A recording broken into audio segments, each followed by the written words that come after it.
Primeiramente, eu gostaria de agradecer o convite do professor Evandro. Então, o professor Evandro me convidou para participar de uma dinâmica com vocês, e essa dinâmica envolve um debate extremamente interessante. Os serviços essenciais do sistema operacional, eles são levantados para poder gerenciar o recurso local. Mas muitas vezes, o que nós temos de recurso local precisa ser ofertado para outros computadores na rede, para outros programas, ou às vezes nos relacionar com outros serviços que estão fora do mesmo computador. Então, o professor Evandro aqui traz uma discussão bastante interessante. Em uma rede, nós temos muitos serviços que estão para além daquele serviço operacional. Por exemplo, a oferta de uma pasta compartilhada pela rede, a autenticação de usuário e senha de maneira centralizada no computador, o serviço de volta de uma rede para outra rede, por exemplo, e um serviço, uma organização muito interessante de configuração de rede que se chama DMZ, que é uma zona descentralizada, que se presta a permitir acessos de conteúdo da sua rede interna de forma controlada, com risco calculado, vamos dizer assim. A DMZ pode ser definida de diversas maneiras, mas a forma como eu vejo a DMZ é essa. Então, o professor Evandro colocou a seguinte situação. William, você faça a defesa daquilo que você gosta, né, que vai ser para ninguém que adora a virtualização. Eu vou fazer a defesa que esses serviços sejam implementados em computadores separados. Ao invés de concentrarmos todos em um único computador, eu vou separá-los. Bem, vamos resgatar um pouquinho das dinâmicas que a gente tinha lá no laboratório 3266, o Sucatinha, antes de virar Sucatão. Nós tínhamos um servidor Dell que concentrava no serviço, né, que era compartilhar a base de mono e autenticação. O servidor Dell, o servidor IBM no canto, era o nosso servidor responsável por fazer o roteamento com o cliente. Então, nós tínhamos máquinas separadas fazendo serviços separados. Ao mesmo tempo que o Dell também era o servidor de banco de dados do estoque.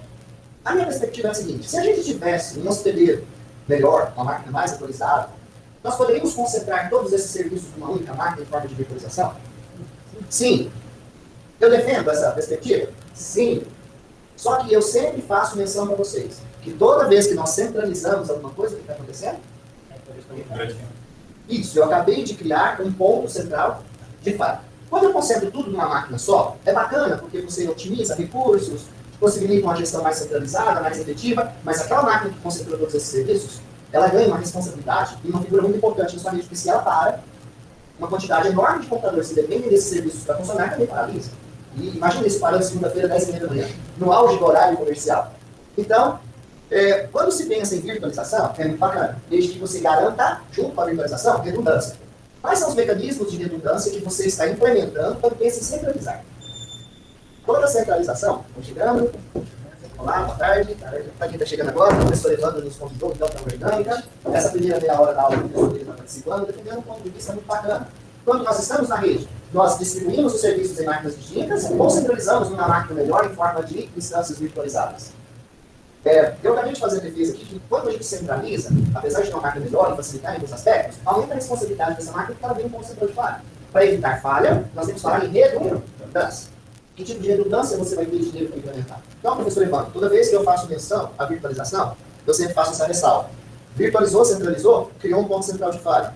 Qual está sendo o seu mecanismo, qual está sendo a sua salvaguarda para poder garantir a operação dessa máquina centralizada? Então, nós chamamos a atenção aqui para os mecanismos de tolerância à falha. E existem vários.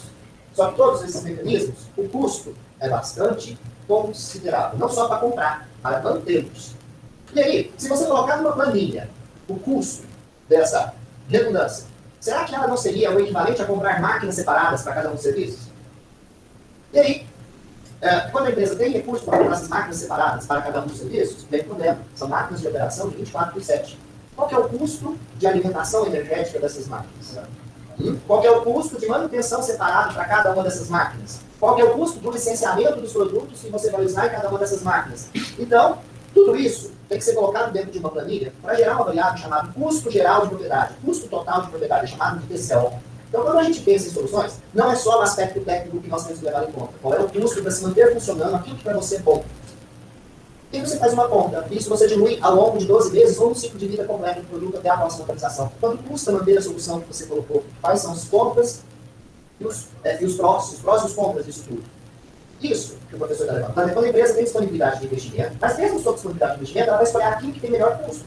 E aquilo que coloca a sua instalação de TI, o seu ecossistema de TI, o mais disponível possível. Ou seja, numa operação de 24 horas, 7 dias na semana, com aquela solução que você está montando, quantos dias, mais ou menos, você tem expectativa que pode ter problemas? E se houver problema, quanto tempo você consegue recuperar a sua solução e colocar em funcionamento? Então, se pensa em TI, se pensa sempre no pior cenário. sempre no pior cenário, para depois, se o pior cenário ele não foi tão ruim assim, se ele é gerenciado, tratado, aí você avalia as outras questões. Os custos para a virtualização, eles precisam ser corretamente dimensionados. Por quê? Porque as soluções de software livre que ofertam hoje virtualizações, elas são soluções específicas para tratar em mercados específicos. Aí você pergunta assim, professor, o VirtualBox não resolve tudo? Não. O VirtualBox é um instrumento de laboratório para testar situações, simulações. E é muito legal você ter o domínio dele, por quê? Porque depois que você aprende virtualização pelo VirtualBox ou por outras soluções de nós, você parte para soluções de maior escalabilidade, ou seja, aquelas que podem crescer gerenciando melhor o hardware. E aí a gente está falando de soluções mais caras, por exemplo, Citrix, VMware, Chain. São soluções específicas e que nem sempre são gratuitas. O Citrix e o VMware, o custo de licenciamento são altíssimos. E outro detalhe bastante interessante. Quando eu tenho máquinas separadas, ou serviços separados, cada máquina vai gerir sua própria memória secundária. Quando eu concentro todos os serviços numa máquina só, a memória secundária, que é o disco rígido, ou os discos rígidos, vão ficar sobrecarregados. Você consegue estipular com virtualização qual é o pior cenário do seu serviço? Você consegue simular o estresse de todos esses serviços ao extremo, considerando que todos os usuários estão em carga máxima? Então, são perguntas que eu levanto. Eu quero saber se quem aconselha virtualização tem noção do estresse. Isso pode gerar outro detalhe. Da mesma forma, o professor Evandro está colocando aqui. Então, acabei de colocar o que é bom e o que é ruim de virtualização. E aí eu deixo uma sugestão para o professor Evandro. Professor Evandro, da mesma forma, aqui, a gente levanta essas questões de redundância, quando a gente pensa em centralizar, quando a gente lança a mão da virtualização. Será que também a gente não teria essa responsabilidade de buscar mecanismos de tolerância à falha, quando, da mesma forma, a gente implanta os serviços em máquinas separadas? O custo de se manter máquinas separadas, redundâncias em máquinas separadas, não seria superior a manter redundância plena em uma máquina só? Será que ao final desse nosso debate, o que vai falar mais alto não seria o custo financeiro, ou o custo total de propriedade, PCO, ao longo de 5 anos, 10 anos, levando em consideração isso tudo? E volta a lembrar, o que vai contra a nossa questão de virtualização, que é muito legal, com um certo ponto, é o custo de licenciamento das soluções profissionais. Quanto custa um Citrix? Quanto custa um VMware? Quanto custa uma plataforma Microsoft com Azure ou com Hyper-V? Será que a gente tem soluções de software livre que conseguem abraçar todo o tamanho de empresa? Será que essas soluções têm um suporte legal para poder manter essa empresa confiavelmente ligada 24/7? Então, é muito bonito a gente estudar essas teorias, mas na prática, no dia a dia, elas são tão bonitas assim quanto no conceito? É fácil de torná-las realidade? Então, o que o professor Evandro levanta? O Gabriel, que é a comunicação entre duas redes, e o serviço. Ele lança um serviço de compartilhamento de pasta de usuários, que é o compartilhar o home. Ele lança um serviço de autenticação de usuários, que faz parte do computador de diretórios, e isso para Linux a gente pode começar a fazer limites, mas a gente pode expandir para outras soluções, como a Active Directory da Microsoft, como uma abertura do Samba, que é um projeto do CRI, que é um projeto maduro, bem estabilizado e confiável. E por fim, uma DMZ. Essa DMZ, de repente, ela é um conjunto de soluções. A DMZ é uma sigla, uma solução pronta, mas por detrás dessa solução tem um punhado de outras soluções associadas, de segurança, de verificação de tráfego, de instrumentos reativos. Então, assim, eu gosto muito de virtualização, mas reconheço os limites. Reconheço que as soluções de virtualização são apropriadas para certos cenários e não são apropriadas para outros cenários. Então, estou aqui querendo fazer uma meia-culpa e entregar esse debate para o Evandro. Uma análise que também vai ser feita também por exemplo, a empresa brasileira aí grande, e o faturamento dela não dá para calcular, pode ser por dia, por mês. Você quer dizer que eu sou dinheiro? Claro. Toda empresa tem no bolso. Então, uma carreira que sai de lá, tudo que é vamos dizer assim, de 13 a 60 carretas, daí de 80 a 130 mil. Só que aí, voltando no assunto que só para continuar, uma empresa que tem um investimento a longo prazo, que você sabe assim, que ela pode continuar mantendo, até uma outra assim, que você não sabe se daqui um mês ou um ano já. Então, essa de pode. Aí como você tem essa situação de virtualização por pagos? Calma. Essa que pode PUC, essa empresa que pode PUC, que geralmente nasce com alguma proposta, para poder pegar alguma janela de oportunidade no mercado comercial, tem que ser janelas. Aí a empresa vai, enquanto o nicho do mercado começa a trabalhar. Ela vai fazer um alto investimento para poder montar serviços, para fazer tudo com ela louca, até saber que o processo dela, o modelo de negócio dela dá certo. Então a resposta é a virtualização. Para certos modelos de negócio, eu estou explorando o ambiente, eu estou testando o meu produto, eu estou amadurecendo a minha proposta enquanto empresa, enquanto existência comercial. Eu vou gastar dinheiro no próprio bolso para comprar máquinas separadas e colocar uma sede física? Evidente que não. Contrato tudo. Alugo no data center. Fica tudo no data center. Sim, ele pode baixar. Se ele resolver amadurecer o modelo de negócio dele, partir com a sede própria, montar uma TI própria, aí tudo que está no data center eu posso migrar para máquinas locais. Então, se você for migrar com uma coisa, então você for fechado, né? Exato. E aí, essa discussão ela é um pouco redundante. Por quê? Porque tem momentos históricos da TI que se aposta na centralização de tudo, terceirização de tudo, nuvem. De repente se descobre que não foi tão bom assim. Aí começa um movimento inverso. Traz tudo de volta para a empresa, compra computador, desliga a virtualização e monta tudo separado. Eu defendo que vocês, enquanto técnicos, precisam ter habilidades para poder trabalhar em ambas as conjunturas. Se precisar de separar, separe e faz o melhor que vocês puderem. Se não tem condição de separar e você precisa juntar porque os recursos são escassos, e você vai ter que virtualizar, faça o seu melhor também nesse cenário. Se eu pudesse escolher qual que eu escolheria, mesmo sabendo que o custo é maior, eu escolheria máquinas distintas. Porém, faça a realidade dos modelos de negócio em transição, em curtas janelas temporais. Uma empresa nasce, em questão de 8 meses ela desaparece, porque acabou o serviço que ela estava prestando. Então, mobilizar dinheiro, comprar equipamentos, comprar serviços, não é para toda empresa, não é para todo modelo de negócio. Eu não sei se o meu negócio vai durar 1 ano, 2, ou 3, ou 4, ou se vai durar 6 meses. Então, diante desse cenário, eu sou a favor da virtualização. E a virtualização, para nós, ela é engenharia reversa. Você analisa o modelo de negócio da empresa para saber exatamente qual é o melhor negócio que você coloca para ela. Então, tudo é da empresa. Não é da nossa vontade. Nós não vendemos a nossa solução para a empresa nascer. Pelo contrário, a empresa já tem um modelo de negócio e busca você para poder tornar algo factível. Então, essa é a minha defesa, professor. Ao final, eu acho que o modelo de negócio da empresa é que vai dizer qual é a melhor solução. Partindo do ponto de vista que as médias e pequenas empresas hoje, a janela de negócio é muito pequena, mobilizar dinheiro em máquinas separadas não é adequado. Então, ainda assim, um forte apelo pela virtualização e alugar os recursos da nuvem. Fica as minhas considerações, então, professor. Obrigado pela oportunidade. Eu ainda tenho mais alguns minutinhos, eu gostaria de acompanhar a sua réplica. Agradeço sua apresentação. Eu até notei aqui uma coisa interessante que eu não tinha no meu script. Você falou aí de empresa, eu lembrei. A Uberaba mesmo, eu posso citar 2 exemplos. Carrefour e Gaudêncio Minas. Carrefour, um supermercado, que funcionava ali onde hoje é o Atacadão. E o Gaudêncio Minas, uma fábrica de móveis que abriu no Distrito Industrial, não sei se 1, 2 ou 3, não lembro mais. Mas aí o que acontece?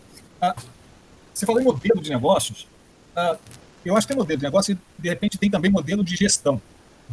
Porque acho que o modelo de negócio tem mais a ver com aquilo que a empresa coloca no mercado e o modelo de gestão tem mais a ver com como a empresa se coloca no mercado que pode atender ela. Deixa eu permitir aqui. Não. O que eu estou falando aqui? No caso da Gaudêncio Minas, era uma fábrica. Ela, para se instalar em Uberaba, ela conseguiu benefícios fiscais da prefeitura que duravam, sei lá, 10 anos. E ela foi e ganhou um terreno para poder montar a fábrica dela. Ela ganhou apoio da prefeitura para conseguir, junto a um banco, um empréstimo para construir a fábrica na modalidade de... É tipo um aluguel, que depois que você paga tanto tempo de aluguel, aí você pode fazer a opção de comprar, né? O imóvel passa a ser seu. Se chama leasing. Isso, leasing, obrigado. Mas aí a Gaudêncio funcionou lá durante 10 anos. Quando acabou o tempo de isenção fiscal dela, e ela teria que pagar pela construção do prédio, ou terminar de pagar a construção do prédio, talvez o leasing não tivesse terminado, sei lá, o que simplesmente eles fizeram foi o seguinte: olha, aqui já não é mais interessante, não é viável economicamente eu manter a fábrica operando aqui. Ela simplesmente fechou a porta, pegou as máquinas dela, vendeu para o ferro velho, o que dá para vender, o que não dava para vender, ela deixou lá, o que dava para transportar, ela transportou e foi embora. Né? Pode parecer que eu não consiga muito separar as coisas, esteja aqui fazendo até uma crítica política econômica da empresa e da prefeitura que aceitou a coisa. Mas o que eu estou chamando a atenção, que eu quero destacar aqui, é a forma de gerir o negócio. O Carrefour fez a mesma coisa. O Carrefour construiu a loja dele lá, funcionou durante um tempo. Quando acabou a isenção fiscal que ele tinha, os benefícios fiscais que ele tinha para se instalar na cidade, ele simplesmente pegou a bola e foi embora. Inclusive, teve um lance muito interessante, porque aí a prefeitura quis acionar o Carrefour na justiça, e o Carrefour foi lá e apresentou o contrato que ele tinha feito com a prefeitura. E ele falou assim para a prefeitura: o problema é de vocês, se vocês não sabem fazer um contrato direito. Né? Porque simplesmente eles foram embora e deixaram lá. Mas o detalhe é, tem um modelo de negócio e tem um modelo de gestão. Existe um modelo de gestão onde a gente simplesmente muda de plataforma com uma facilidade muito grande, porque é mais vantajoso, economicamente falando. Um destaquezinho que eu diria na nossa área: quantas vezes nós trocamos de provedor de internet porque o provedor A está oferecendo uma vantagem maior do que o provedor B. O pessoal faz isso com a internet, faz isso com Netflix, com Sky, Diaba 4. Tá? Gestão. Está certo ou está errado? Gestão. Não tem certo nem errado. É o modo de gestão. Bom, a conversa hoje não era sobre isso. Para mim, não, tá? Não era modelo de negócio nem modelo de gestão. A conversa hoje é um problema, desafio, meta que eu tenho e que eu percebo necessário para o CTT, os laboratórios nossos, CTT, né? Da UFTM, CEPODES, que é implementar uma infraestrutura, não sei bem se é de rede só, se é de mais coisa, para facilitar o ensino nos laboratórios do curso. Tá? Uma justificativa bem prática. Tem um servidor aí, uma máquina montada aí, que ela originalmente estava rodando Gateway. Não sei se ela chegou a ter firewall, não, provavelmente, a gente não tem acesso de dentro para fora, de fora para dentro, desculpa. Acho que ela tinha um firewallzinho só para fazer NAT, só para trocar os endereços, acho que ela continua tendo isso, se não me engano. Mas ela também tinha disco, então eu disponibilizava algum conteúdo para os alunos poderem usar nessa máquina. E essa máquina já vinha apresentando problemas antes da pandemia, que ela estava dando umas falhas de HD. Aí chegou a pandemia, a gente teve que se isolar, coisa e tal, a máquina ficou lá. O Pedro foi fazer estágio e o Pedro reformou essa máquina e botou o Gateway com o firewall lá funcionando direitinho para fazer o NAT e botou o disco com RAID, né? Fez lá um RAID 0, RAID 1, nem sei que raio de RAID ele fez, tá? O fato é que esse troço funcionou mais um ano, mais ou menos, de boa, e de repente voltou a dar defeito, porque tem um disco lá, uma unidade de disco que não está aguentando o rojão, né? Ela já estava com pau antes. Gozado que são 2 discos, só uma dá problema. Os 2 discos não são discos antigos, são discos da última compra que a gente conseguiu fazer, se eu não me engano. São iguais, da mesma marca, só que um dá pau e o outro não dá, né? Resultado da brincadeira, para poder funcionar, eu tive que pegar e tirar os discos e deixar a máquina só com o SSD que estava lá, com o sistema e a configuração do Gateway. Os 2 discos em RAID estavam fazendo roaming, né? Apesar que a gente não tinha autenticação nem nada, só tinha 1 ou 2 usuários lá que eu criava quando precisava alguma coisa. Tá? Pois bem, aí vem. Eu chamei o William justamente por conta desse desafio mental, esse embate mental. Nós somos muito amigos, mas nós temos formações diferentes, nós temos ideias diferentes, nós temos planos de gestão diferentes, né? Embora a gente, de repente, trabalhe com o mesmo plano de mercado, plano de negócio, né? O nosso plano de gestão é diferente. Nós temos experiências diferentes de vida, nós temos experiências diferentes no trabalho com o computador. E aí, eu resgatei uma coisa aqui da minha origem com o Linux, que era o Slackware. Eu comecei a mexer com Linux, com Slackware, até hoje eu morro de saudade de mexer com Slackware. Felizmente, parece que saiu uma versão nova agora, eu até andei testando ela no meu notebook Tatu Bola 3, que eu acabei desistindo, porque ele está muito... Aliás, o 2, o 3 esse está aqui comigo. Acabei deixando ele lá. Mas o que foi que eu aprendi de interessante com o Slackware na época? Tudo que era servidor que eu fazia quando eu estava no DTI, trabalhava no setor de rede, antes de ir para o Cephores, e acabar de perder o tempo que eu tinha para estudar qualquer solução. Não sei se vocês sabem, mas quando eu fui para o Cephores, só tinha um professor de informática. Hoje tem 3, né? Tem eu, William e André, na ordem que entramos aí. Mas naquela época era só eu. Então eu era coordenador, era o único professor que dá todas as matérias e por aí vai.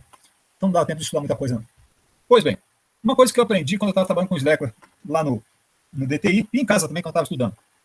Evitar aquele kernel, aquele sistema que está bloody. O bloody é um termo em inglês que significa inchado. Escreve B-L-O-A-T-E-D. Bloody. Eu treinando tanto para falar isso, não consigo falar agora. Tudo bem, deixa eu falar. Mas o que é isso aí? Um kernel inchado, tipicamente, quando você pega uma distribuição dessa de Linux, por exemplo, o Ubuntu, que o pessoal gosta tanto, o Debian mesmo, tá? Eles vêm com uma compilação que, de repente, o Mandriva, que eu gostava muito também, o próprio Slackware, quando você pega ele da caixinha para colocar no computador, ele vem com um monte de recurso encaixado no kernel do sistema para fazer aquele kernel funcionar com qualquer máquina física que você tenha. Tá?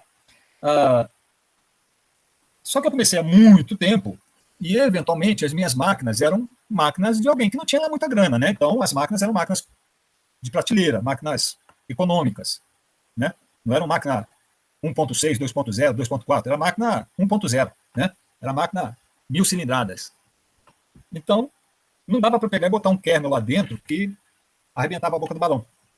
Então eu aprendi que eu podia compilar o kernel do computador do Slackware para fazer o kernel ter os controladores daquele dispositivo que tinha no meu computador. Então eu compilava um kernel para rodar numa máquina específica. Se eu trocasse de máquina, provavelmente não ia rodar. Porque a placa de rede, a placa de vídeo, o controlador de memória, o tipo de processador, tudo era definido na hora de você compilar o kernel. Cara, é uma experiência muito legal, muito divertida. Tem um aplicativo para você compilar o kernel que te dá um menu monstruoso com tudo que é tipo de drive, de módulo, coisa e tal, que você pode colocar no kernel lá para você compilar. E aí o que acontece? Se você coloca tudo, seu kernel vai funcionar com qualquer máquina. Só que ele vai ter muita coisa lá dentro. Então, primeiro, ele fica pesado para carregar, porque é um kernel imenso. Né? Tem 300 modelos de placa de rede, você só está usando um ou dois, se for um gateway, né? Às vezes. A placa de vídeo, você tem uma placa de um chip de vídeo específico, de repente você tem NVIDIA, você coloca o ATI, mais o Intel, mais sei lá o quê. Tá? Então, primeiro, o troço fica pesado, fica grande.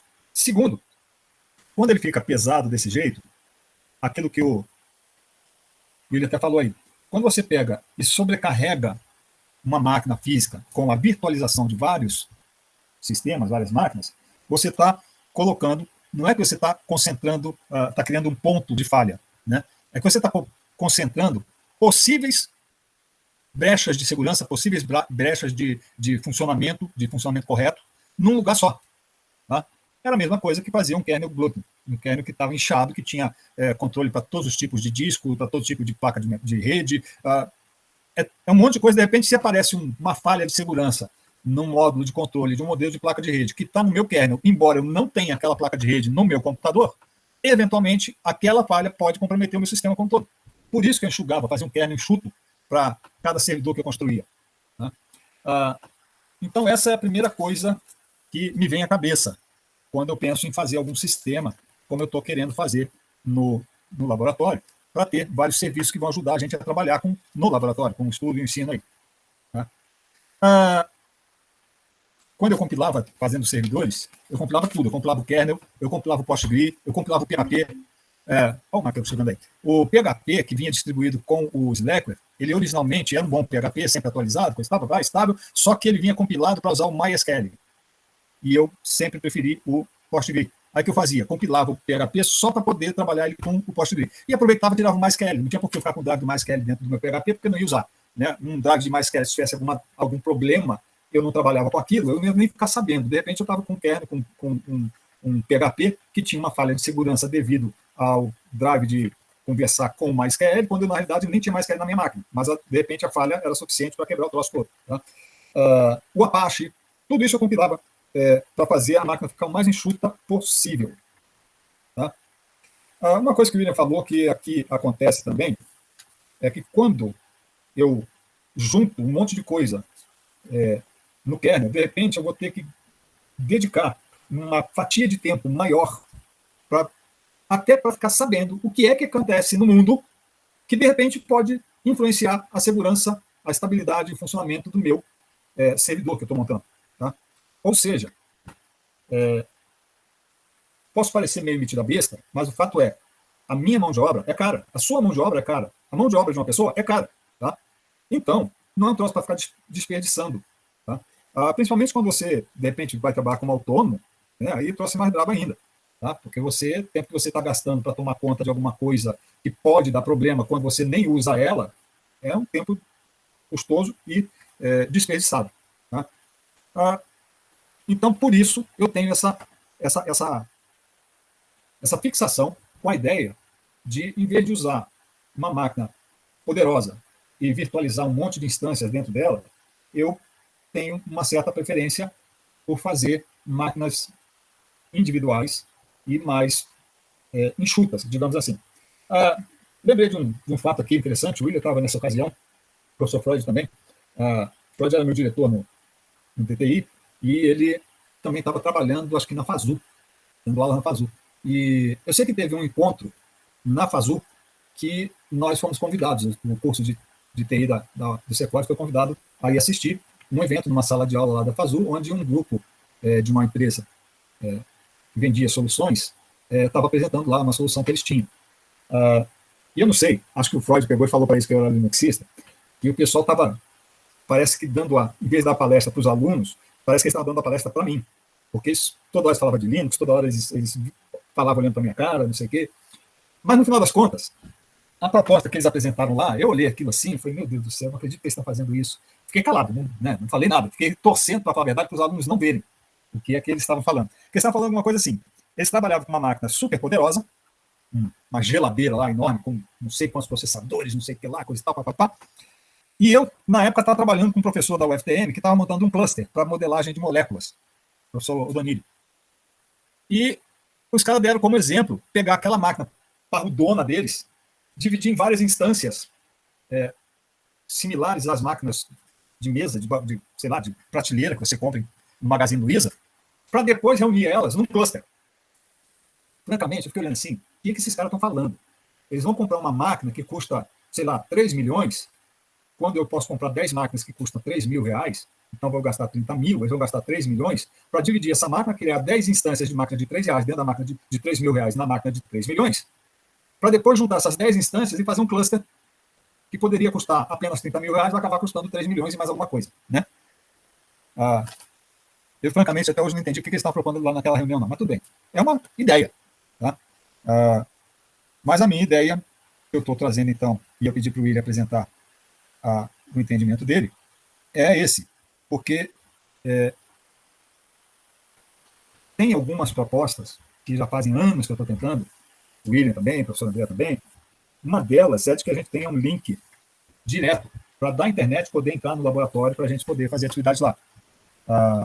Isso, por exemplo, permitiria que eu colocasse o meu site, que eu tenho que financiar ele por fora, dentro da UFM. Também, de repente, permitiria, se for vontade do William, pegar o site, aquela máquina que ele montou na casa dele para vocês trabalharem, colocar ela dentro do CTT, né? De repente, poderia permitir, se for do interesse do professor André, colocar aquele servidor de banco de dados que ele tem, que vocês fazem atividade com ele, no laboratório, né? E por aí vai. Né? Mas isso ainda não saiu do papel, não foi para o papel ainda, tá? Mas a ideia é essa, ter um gateway que a gente precisa para poder controlar, ter uma liberdade maior de trabalho, de estudo no laboratório, tá? E, eventualmente, esse gateway também, ele já tem um firewall, que é para fazer o NAT, né? De repente, a gente poder estudar firewall mais a fundo ali. Tá? O gateway tinha um disco para home, mas ele, como disse, o disco está dando problema, mas a gente tem a ideia de ter esse serviço lá, e ter outros servidores, banco de dados, web, coisa e tal, a gente monta ele numa área de DMZ, que aí também é mais um campo que a gente tem para estudar, né, a colocação. Uma outra coisa que eu acabei não anotando aqui, mas que é muito da minha experiência pessoal, na UFM, no DTI, eu já falei isso até em sala de aula, uma vez ou duas, vou repetir. O modelo de gestão da instituição não é igual o modelo de gestão que eu tenho e o professor William tem. Né? O modelo de gestão da UFTM, muitas vezes, impôs a seguinte condição. Máquinas novas, com altos processadores, muita memória, HD fantástica, placa de vídeo acelerada, monitor Full HD, eram fornecidas para a secretária, que ia usar aquela máquina, basicamente para entrar no Facebook e editar uma carta, uma correspondência administrativa lá. Gente, não estou desprezando, menosprezando a atividade, a importância da secretária, mas no final das contas, em termos de gestão de recursos, um troço meio doido, sabe? Você pegar e pôr uma Mercedes, uma Ferrari, na mão de uma pessoa que só vai ali na esquina comprar um cafezinho e volta. Né? Não precisa daquilo. Só se um patinete, uma motocicleta de 50 cilindradas, uma bicicleta, um fusquinha, tá? O Ford Ka que eu trouxe para Vasconcelos, já era suficiente. Né? E no DTI, mais especificamente na gerência de rede, onde eu trabalhava, a gente não tinha uma máquina, um Pentium, um Dual Core, a gente não tinha nada. A gente não tinha uma máquina nova. Não conseguia, de jeito nenhum que você conseguia uma máquina nova para colocar no gateway, na entrada de rede de internet da universidade. Você não tinha nenhum recurso. Placa de rede, esquece. Computador, HD, esquece, não tem. na maioria das vezes, quando você tinha algum projeto que era para tentar melhorar o funcionamento da rede da universidade, e melhoraria para todo mundo, a gente tinha que pegar sucata. Era sucata mesmo. Vocês estão acostumados a brincar na sucatinha, no sucatão? É sucata. Sabe pegar aquelas máquinas velhas que estão lá no chão, desmontar, limpar, passar um pincel, coisa e tal, aspirador de pó, montar ela, arranjar umas peças. Não, arranja mais uma memória aí, não sei o quê. Era desse jeito que a gente trabalhava. E, francamente, não... só no Cefores eu vou fazer agora 13 anos. Sinceramente, não mudou. O quadro é o mesmo. Nós não conseguimos. O William já deve ter apresentado para vocês, ele tem uma placa mãe para 2 processadores Xeon. Nossa, é monstruoso. Não cabe nem na tela aqui para me mostrar para vocês quão grande que é. Aí primeiro veio com o processador errado. Não veio o processador. Aí não conseguiu o cooler para refrigerar o processador. E por aí vai. Simplesmente, você não consegue os recursos. Tá? Aí o que a gente tem? A gente tem os computadores que o DTI desativou e deu para a gente. Né? Muito obrigado. Temos lá. Mas são máquinas que estão capenga também. Aliás, tem uma lá que o William me falou que para poder botar para funcionar depende de arranjar uma fonte que seja dupla, que tenha 2 conexões de saída de 2 conexões, nem sei direito o que é. Né? Mas maquininhas quebra-galho a gente tem. Então é por isso que eu estou defendendo, para a gente poder pôr para funcionar, a gente pegar e montar máquinas separadas. Tá? Então, minha proposta é pegar aquele gateway que está lá, dar uma boa arrumada nele, eu já tirei os HDs, coisa e tal, para deixar ele só como gateway e depois no firewall. Tá? Isso a gente não precisa de ter disco ou um SSD, é mais que suficiente para ele. Tá? Ele precisa de placa de rede, está lá. Se a gente for fazer uma DMZ depois, de repente a gente vai precisar de uma outra placa de rede, ou de repente até experimentar uma coisa que tem no mercado, embora ela não seja exatamente muito barata, que são as placas de rede com 2, 3 portas, tá? Para a gente poder fazer um DMZ lá. O servidor home autenticação, né, com NIS separado. E aí eu coloquei aqui um servidor web. Tá? O servidor web já é para a gente começar a fazer uma DMZ depois. Tá? Para a gente fazer uma DMZ, a minha experiência pessoal diz que eu preciso de ter pelo menos 3 placas de rede. Uma porta de rede vai estar ligada com a estrutura do laboratório do Cefores, do curso. Uma porta vai estar ligada com a conexão externa, hoje com a rede da UFTM. Se a gente tiver um link, já vai ser direto com a internet. E uma outra porta, né, ligada para o DMZ, onde a gente vai ter basicamente todo um laboratório para a gente estudar implementações lá dentro. Né? Então, basicamente, essa é a ideia. Né? Fazer máquinas enxutas, com menos recurso possível, porque quanto menos recurso eu tiver, menos coisa tem para fazer manutenção, né, para dar problema. Uma coisa que o William falou, se eu fizer essa instalação desse jeito, isso elimina a necessidade de uma contingência? Ele falou quando coloca 2, 3 serviços virtualizados numa máquina de maior porte, que aí ele precisa de ter uma contingência. O que é essa contingência? Bom, basicamente é você ter uma outra plataforma igual para você poder botar essas máquinas virtuais para rodar, caso aquela plataforma original der pau. Né? O DTI colocou lá uma geladeira, tem hoje lá uma geladeira cheia de servidores, coisa e tal. Se der um pau naquela geladeira deles lá, naquele rack deles, nossa senhora, deve ser um Deus nos acuda. Tá? E simplesmente vai cair tudo de uma vez só. Então o que tem que fazer? Tem que ter 2 geladeiras. Tem que ter 2 racks daquele, idênticos, para que se um cair, você possa migrar para o outro o mais rápido possível. Tá? Então tem estratégias para você fazer isso e tudo mais. Mas vamos fazer o seguinte, vamos falar do que eu estou falando aqui, de fazer uma máquina com um serviço. Cada serviço vai ter a sua própria máquina para fazer. Tá? Em termos de gerenciamento, de custo disso aí, como é que fica?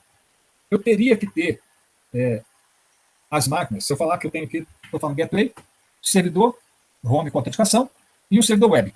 Tá?